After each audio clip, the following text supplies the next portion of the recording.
अब ये कहानी एक बच्चे की है जिसे 4 एलिमेंट्स में बटी हुई दुनिया को एक करना है और सालों से चल रहे युद्ध को रोककर दुनिया में शांति बहाल करनी है।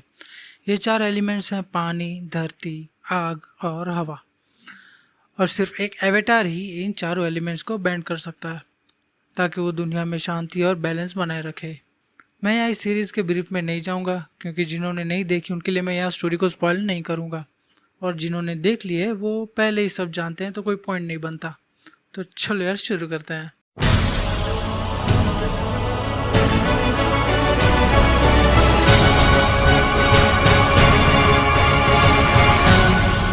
सबसे पहले तो मैं आपको ये बता दूं कि ये कोई एनिमे नहीं है और ना ही ये किसी मांगा से इंस्पायर्ड है।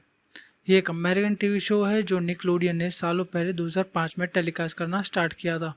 जब ये शो टेलीकास्ट हो रहा था तब मैं बैरली 6 साल का हूँगा और तब मैं इससे ज़्यादा पावर रेंजर्स में इंटरेस्टेड था, पता नहीं क्यों। और मुझे खुशी है कि फाइनली मैंने ये शो देखा और मुझे पसंद भी आया।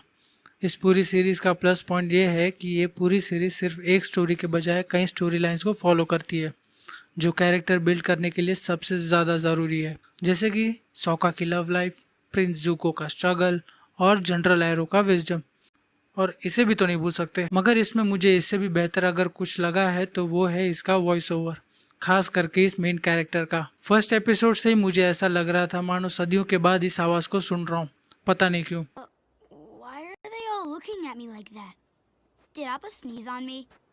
अमेरिकन स्लैंग में दी हुई इसकी आवाज़ इस कैरेक्टर को देखने का मज़ा और दुगना कर देती है। मगर इतना ही नहीं, इसमें काफ़ी सारे जोक्स ऐसे हैं जिन्हें सुनकर ऐसा लगता है जैसे मानो इनको अमेरिकन पर्सपेक्टिव से लिखा गया हो और अमेरिकन ऑडियंस के लिए। ऑब्वियसली बात करते हैं इसके एनिमेशन की। ये शो एनिमेशन के मामले में हर उस क्राइटेरिया को मैच करता है जो ज़रूरी है, जिससे ये शो को और देखने लायक बनाता है। इसे देखने के बाद मैं तो ये विश कर रहा था कि काश ऐसा कुछ रियल में होता। मतलब यही खास बात होती है एनिमेशन की, जो सीनरी, जो व्यू हम लाइव एक्शन फिल्म में नहीं बना सकते, उसे एनिमेशन से डिज़ाइन करना ज़्यादा आसान और किफ़ायती होता है। ऑल इन ऑल इसके एनिमेशन क्लीन थे, आपको इसके एनिमेशन को लेकर कोई शिकायत नहीं होगी। बात करें अब अगर इसके एक्शन की, तो एक्शन को इस शो के प्लॉट के मुताबिक ही डिज़ाइन किया गया है, जो मुझे जाहिर है पसंद आया। फॉर एग्ज़ाम्पल, अगर आप चाहते हैं कि किसी कैरेक्टर के पास फायर पावर हो तो हम सिंपली ज़्यादातर केसेस में ये देखते हैं कि वो कैरेक्टर अपने मुंह से आग निकालता है, बट यहाँ ऐसा नहीं है। आप यहाँ किसी भी तरह की दिखाई गई पावर्स कैसे यूटिलाइज करते हैं ये ज़्यादा ज़रूरी है, जैसे कि इस शो में सभी चारों एलिमेंट्स के पावर्स को बेहतर तरीके से डिज़ाइन और दिखाया गया है। बात करते हैं इसकी स्टोरी लाइन की, तो इसकी स्टोरी एक प्रॉपर पेस के साथ आगे बढ़ती है। सीज़न टू सीज़न आपको पता ही नहीं चलेगा कि आपने इसके कितने एपिसोड्स एक ही बार में देख लिए, जो इस शो में मज़े बनाए रखती है। और ये कंसिस्टेंसी शो ख़त्म होने तक आखिर तक बनी रहती है।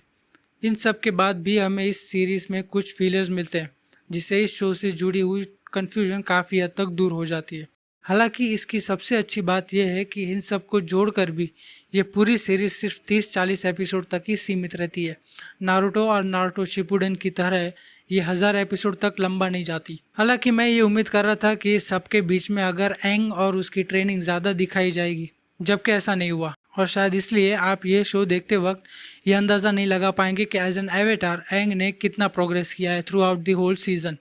और इसके साथ साथ इसके इमोशनल एलिमेंट्स पर भी शायद ज़्यादा ध्यान दिया गया होता तो अच्छा होता यार, क्योंकि इसमें कुछ ऐसे सीन्स हैं जहाँ मुझे वो इमोशंस फील नहीं हुए। मगर इस बात को मैं पहले ही नज़रअंदाज कर चुका हूँ क्योंकि ये पहले ही मेरे एक्सपेक्टेशन से बेहतर साबित हुई है।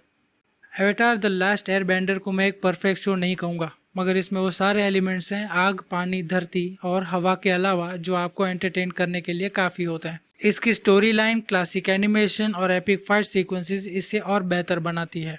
ये सीरीज़ वन डायमेंशनल है तो आप इसमें बड़े बड़े ट्विस्ट और टर्न्स की उम्मीद तो मत ही रखना। तो चलो यार इस रिव्यू को यहीं ख़त्म करते हैं। अगर आपने ये सीरीज़ देखी है तो मुझे ये ज़रूर बताना कि आप मेरे इस रिव्यू से कितना सहमत है। तो चलो आज के लिए बस इतना ही, तब तक के लिए सायोनारा।